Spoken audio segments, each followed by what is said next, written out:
Hi guys, আসসালামু আলাইকুম। সবাই কেমন আছেন? আশা করি সবাই ভালো আছেন। আলহামদুলিল্লাহ, আমিও ভালো আছি। আজকে আমি চিকেন তান্দুরি বানাবো। এই জায়গায় দেখেন 1 কিলো চিকেন নিছি। আর চিকেনগুলো আমি এভাবে কাইটে নিছি যাতে মশলা ঢুকে। আমি গ্যাসের চুলায় চিকেন তান্দুরিটা বানাবো। তো এটার জন্য এখন মশলা তৈরি করে নিব।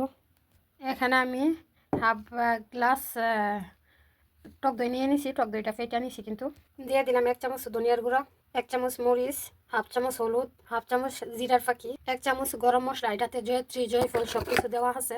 পরিমাণ মতো লবণ দিয়ে দেব।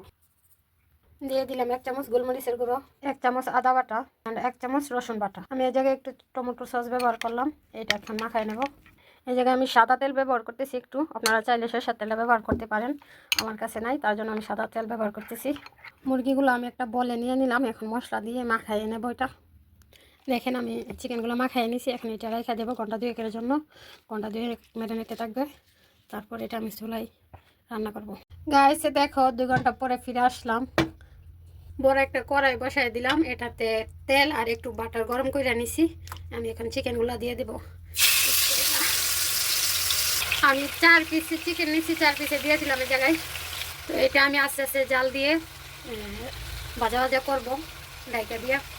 আমি জালটা বাড়িয়ে একটু 1 পিঠ বাইজা নিছি যাতে মশলাটা চিকেনের সাথে লাগে যায়। আমি আরেক পিঠ উল্টিয়ে দেবো এইভাবে।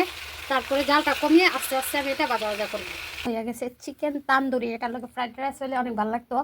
বাস আমি সালাদ বানাবো আর খবুজ দিয়ে খাবো। খবুজ মানে রুটি। দেখেন কালারটা দেখেন, আমি কিন্তু চুলাই বানাইছি। আর তাও আমার লাইফে প্রথম চুলার মিজান আমি গ্যাসের চুলায় চিকেন তান্দুরি বানাইছি। অনেকবার বারবিকিউ খাইছি, পাহামের ফুরা দিয়া, কয়লার ফুরা।